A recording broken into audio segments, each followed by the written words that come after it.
che kathin laya om her zua trine dello zua hoyan nge mo ituan ta le navang plei yan kamon love nang vanga lung le katuar hi itan lo namo lo ni le im nam ni reng re tatan ya ko la eng silo tui ang nem lero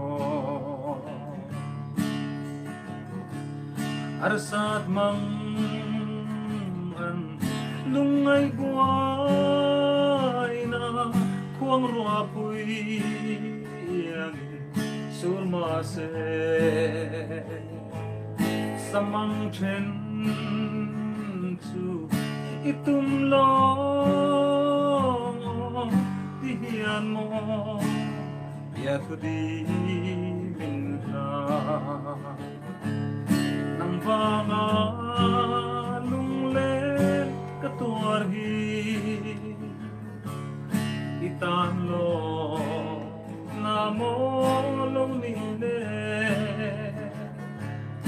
im na ni reng reng katan hiya ko la eng silo tui ang nem lero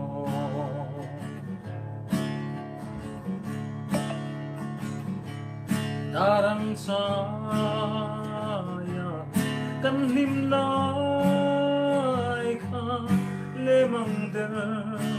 reng ya ring lo che inang vanga kator zong tem siare reng nei mo nang vanga lung len katuar hi itan lo namo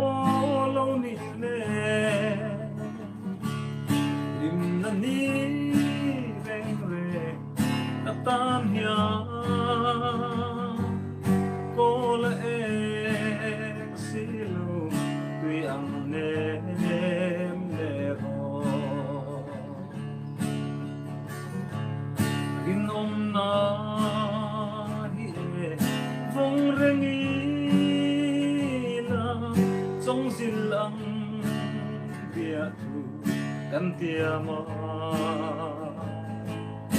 ingai ta pua khon zai re le bui lung to yang ilo ye nang vanga lung le